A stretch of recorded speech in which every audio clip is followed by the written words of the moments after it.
Good morning student.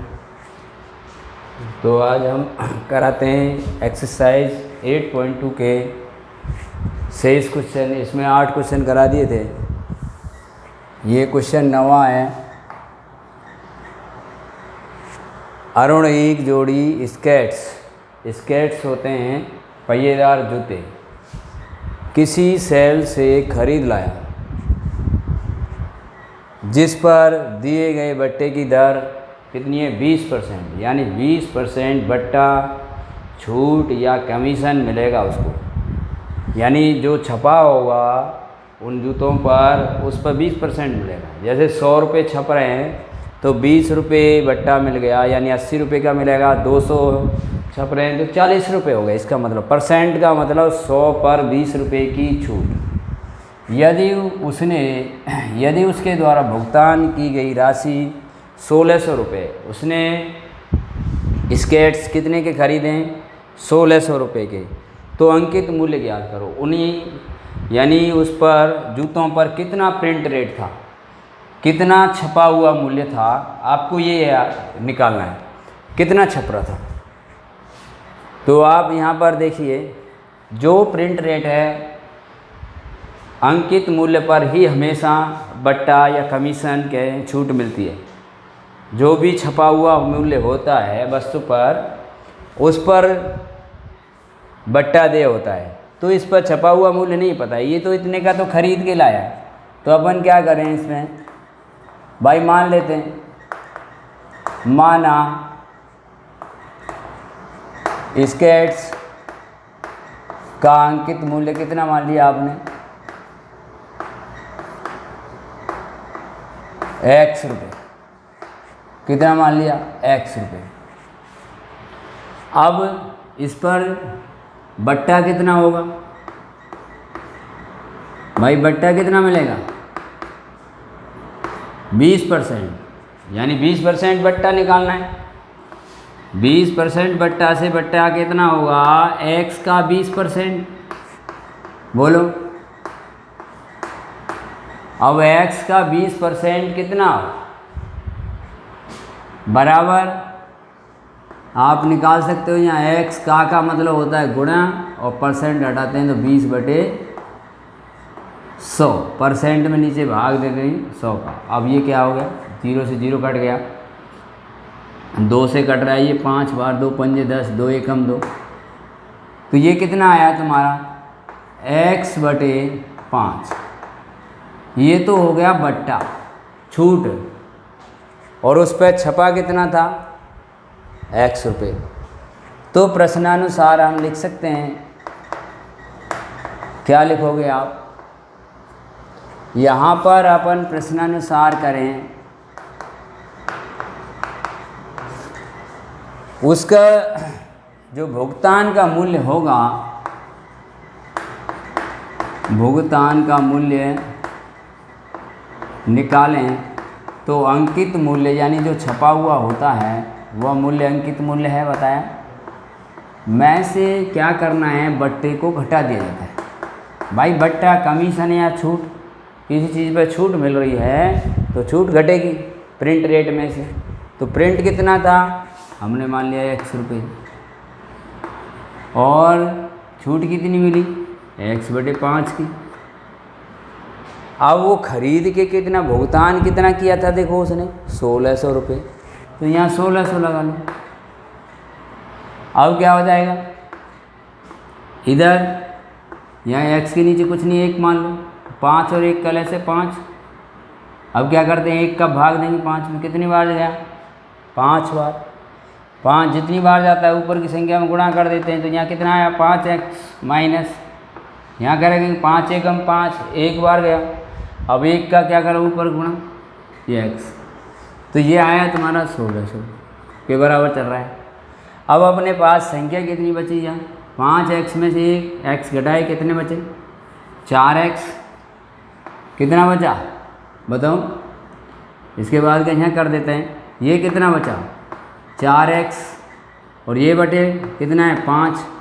बराबर में आगे या पीछे कितना चल रहा है? 1600।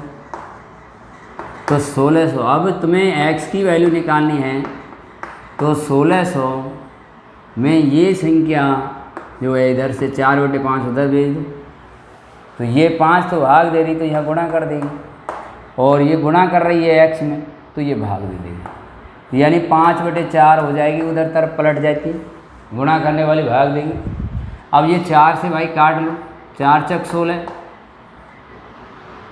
तो ये 4 पंजे कितने हो जाएंगे 20, यानी उस पर कितने प्रिंट थे 2000 रुपये, 2000 रुपये प्रिंट थे, तो ये 2000 क्या हो गया आपका आंसर होगा, 2000 रुपये क्या है आंसर, यानी इस कैट्स पे कितना छपा था 2000 रुपये छपे थे। क्लियर?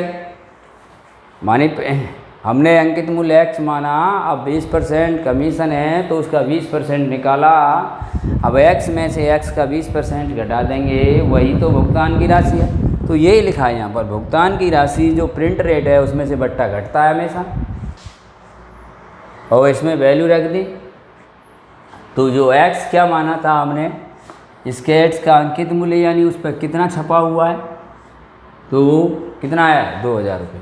अब मैंने एक हेयर ड्रायर, बालों को सुखाने की मशीन है, 8% बेड सहित 5400 रुपये में खरीदी है, 5400 रुपये की खरीदी।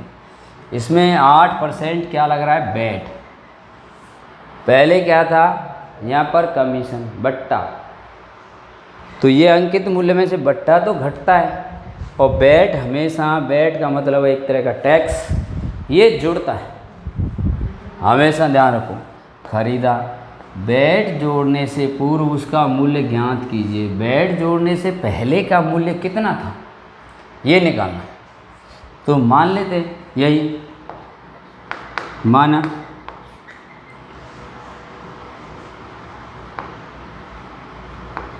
हेयर ड्रायर का अंकित मूल्य कितना है,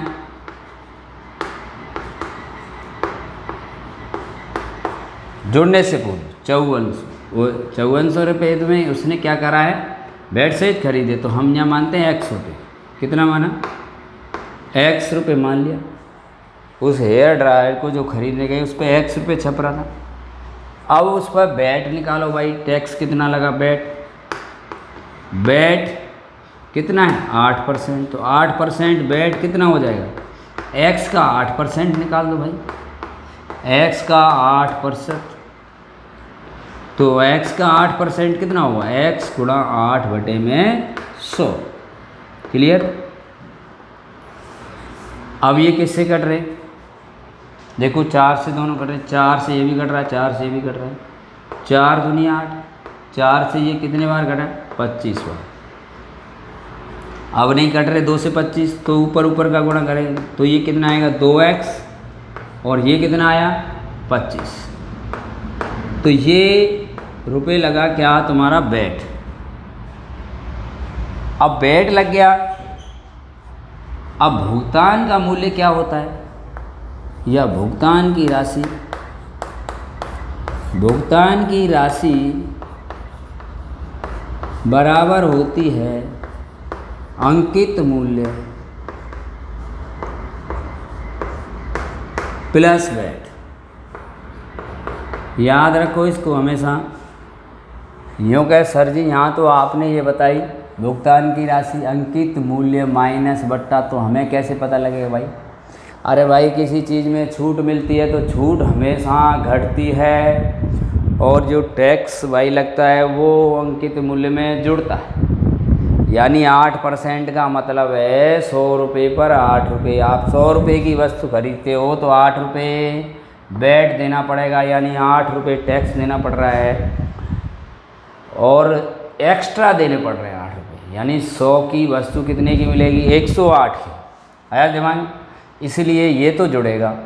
और छूट का मतलब होता है कमीशन, यानी 100 रुपये की वस्तु पर जैसे 8 रुपये यहाँ का बट्टा होता तो 8 रुपये कम हो जाते। आया दिमाग में? तो इसलिए यहाँ पर बैट क्या होगा जुड़ेगा। अब अंकित मूल्य कितना माना था भाई साहब आपने x रुपये, बेट कितना है आपका 2x/25। अब इसको सॉल्व कर लेते हैं, इसको सॉल्व करते हैं, क्या आएगा। यहाँ पर देखो एलसीएम ले लो भाई, कितना ले लिया 25 एलसीएम ले लिया। इसके नीचे कुछ नहीं है, एक मान लो, एक का भाग देंगे 25 बार जाएगा, 25 का ऊपर 25x आ गया, प्लस 25 एकम 25 एक बार गया, तो 1 का 2 में गुणा किया 2x ही आया। तो ये कितना आ गया तुम्हारा, कितना आ गया 27, 25 और 2 27x/25। और भाई ये भुगतान की राशि कितनी है, आपने कितने में ख़रीदा था, 5400 रुपये दे के आए, तो ये 5400 के बराबर है कि नहीं बोलो। तो हम आगे करते हैं, हमारा क्या हुआ, ये 27x/25 किसके बराबर है, 5400 के, 5400 के बराबर है वैल्यू। तो अब x की वैल्यू निकालनी है, तो 5400, ये संख्या 27/25 यहाँ से हटानी पड़ेगी, ये इधर गुणा कर रही है तो उधर जाके भाग दे देगी, तो उल्टी हो जाएगी 25/27।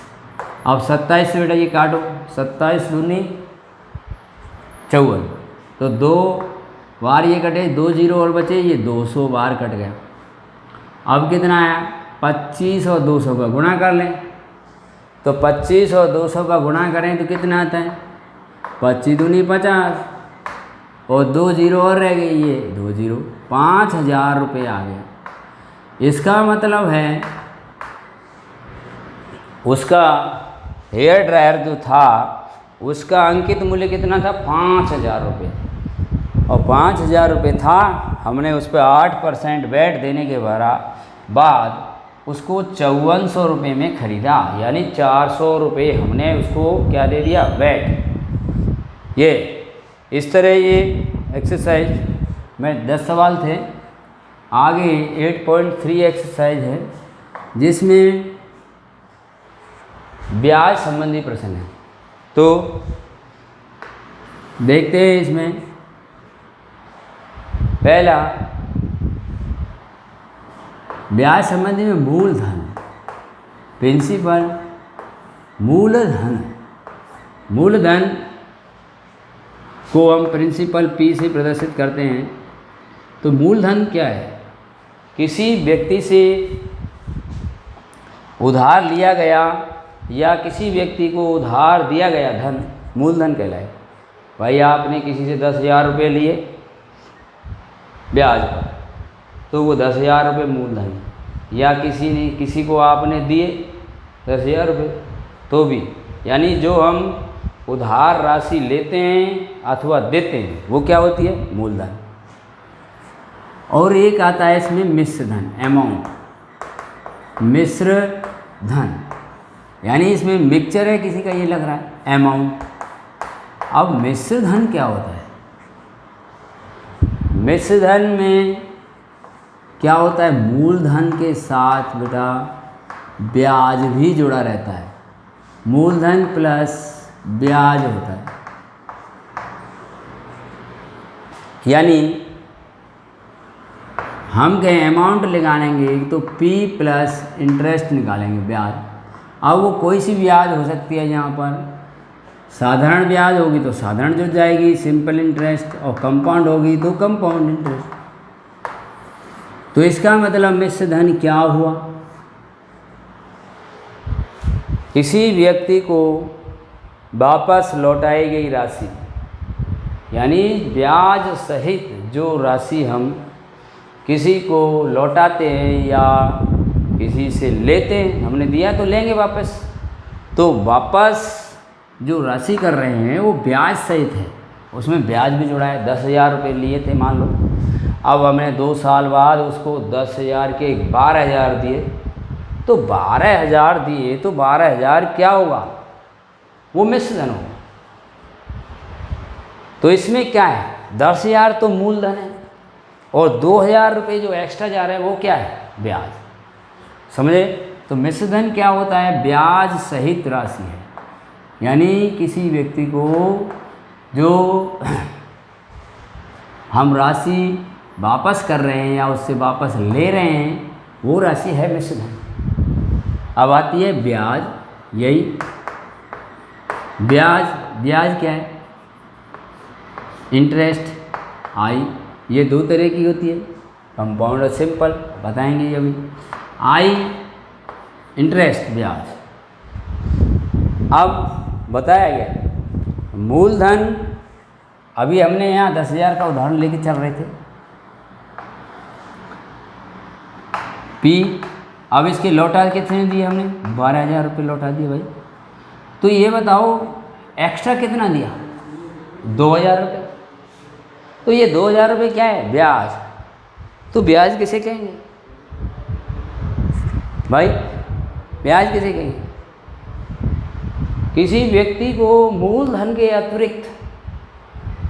अतिरिक्त जो राशि प्रदान की जाती है वो क्या होगी? ब्याज। यानी जो हमने किसी को जो जितने ज़्यादा रुपए दे रहे हैं या हमने उसको दिए थे उससे ले रहे हैं, जो अतिरिक्त अमाउंट है मूलधन के अलावा, मूलधन 10,000 रुपये थे, अलावा ये 2,000 रुपये एक्स्ट्रा अमाउंट आ रहा है, तो ये क्या होगा? ब्याज। समझ गए? तो ये ब्याज होता है। अब इसमें समय आएगा, समय टाइम टी, और नंबर ऑफ टर्म के लिए एन यूज करेंगे, कितनी बार लग रहा है। तो समय क्या होता है? जितने समय के लिए हम ले रहे हैं, 1 साल 2 साल, जितना भी समय के लिए आपने पैसा उधार लिया है या किसी को दिया है, तो वो समय है। और एक आता है दर, रेट, आर। ये क्या होता है? दर होता है जैसे 100 रुपये पर निश्चित समय अवधि में कितना ब्याज लिया जा रहा है। जैसे हम ही कहते हैं 10% वार्षिक, 10% वार्षिक। तो इस 10% वार्षिक का मतलब समझ रहे हैं? ब्याज की दर कितना है? 10% वार्षिक मान लो। तो 10% का मतलब होता है भाई 100% का मतलब 100 रुपये पर 10 रुपये ब्याज लगेगा। कितने में? 1 साल में। वार्षिक का मतलब 1 साल में। इसका मतलब जैसे यानी तो निश्चित समय अवधि भी हो गई, और जितना आपको ब्याज लग रहा है, जैसे 10 रुपये लगा, परसेंट का मतलब 100 रुपये। अब हमने लिखा यहाँ पर 5% मान लो, लिख दिया, छमाही। अब ये क्या मतलब है? 100 रुपये पर, परसेंट का मतलब 100 रुपये पर 5 रुपये ब्याज लगेगा 6 महीने। तो निश्चित समय अवधि में 100 रुपये पर जो ब्याज लिया जाएगा वो क्या होगा? दर। समझ गए? अब हम कुछ इसमें सूत्र देखते हैं। साधारण ब्याज आप पहले पढ़ाया आपने 6ठी क्लास में।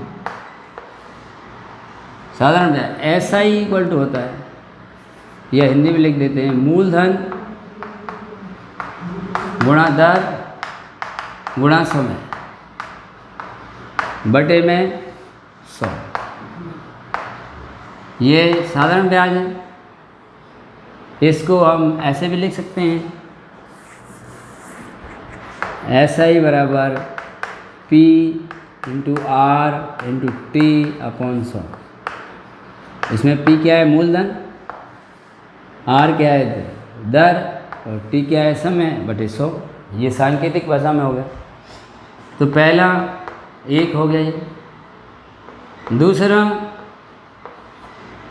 अब यहाँ लिख रहे हैं हम मिश्र धन, और ये कौन सा है? चक्रवृद्धि मिश्र धन। मिश्र धन A बराबर होता है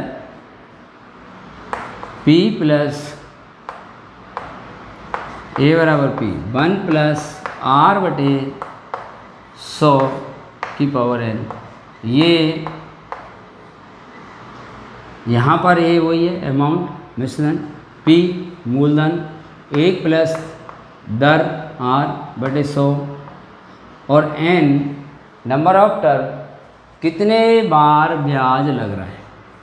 तो यहाँ पर हमने एक ब्याज की बात करी है, तो ब्याज दो तरह के बता रहे थे, चक्रवृद्धि ब्याज, एक साधारण ब्याज। साधारण ब्याज और चक्रवृद्धि ब्याज में देखो क्या है। साधारण ब्याज तो मैंने आपसे 10,000 रुपये लिए, एक साल के पहली साल का भी 10,000 रुपये लगेगा, दूसरी साल का भी, तीसरी साल का। मान लो मैं 3 साल बाद लौटाता हूँ तो ब्याज 10,000 पर ही लगेगा। चक्रवृद्धि ब्याज का मतलब होता है आपने 10,000 रुपये मेरे को दिए, पहले साल का 10,000 रुपये पर लगा, अब पहले साल का ब्याज मान लो 2,000 रुपये बना, तो दूसरे साल का ब्याज बेटा 12,000 रुपये पर लगेगा। दूसरे साल का ब्याज हो गया मान लो 3,000 रुपये, तीसरे साल का ब्याज लगेगा वो 15,000 पर लगेगा। यानी निश्चित समयावधि के पश्चात जब ब्याज पर भी ब्याज लिया जाता है तो उसे कहते हैं चक्रवृद्धि ब्याज। क्या कहते हैं? चक्रवृद्धि ब्याज। तो इसमें यहाँ पर कितने टर्म, कितनी बार ब्याज लग रहा है, ये एन नंबर ऑफ टर्म है। तो ये दो फॉर्मूले हैं, एक तीसरा हम चक्रवृद्धि ब्याज निकालेंगे। तो यहाँ पर मिश्रधन में से ये मिश्रधन कौन सा होगा, वही है चक्रवृद्धि, इस फॉर्मूले से जो आएगा माइनस क्या कर देंगे, मूलधन। तो ये एस आई बराबर वो सी आई कंपाउंड इंटरेस्ट बराबर होगा ए माइनस पी। देखो ए माइनस पी से एस आई भी निकलेगी, साधारण ब्याज भी निकल जाएगी, पर लेकिन वहाँ पर जो अमाउंट होगा वो साधारण ब्याज वाला होगा। तो इसमें चक्कर में ज़्यादा मत पड़ें। इससे यहाँ पर आपने कि प्रश्नावली में चक्रवृद्धि ब्याज दी है तो यहाँ पर यही मिश्रधन निकलेगा इसका, और जो मूलधन है उसको घटा देंगे तो आपकी चक्रवृद्धि ब्याज आया करेगी।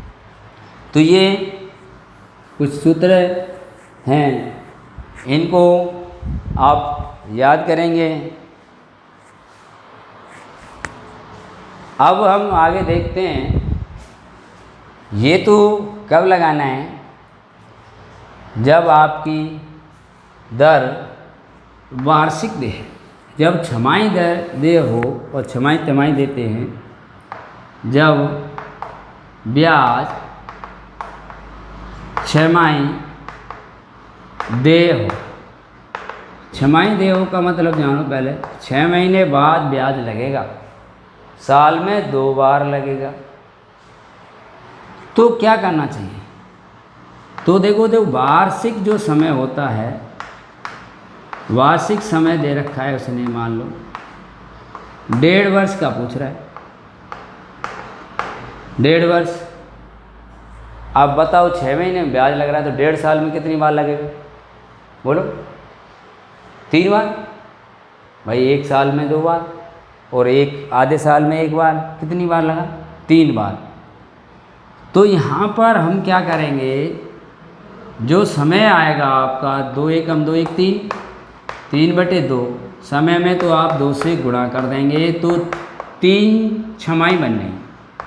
क्या बन जाएंगे, 3 छमाही।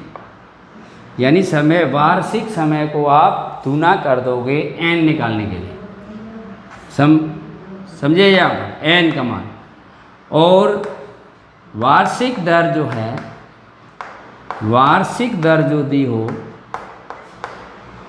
यहाँ पर मान लो 12% वार्षिक दे रखी है आपको।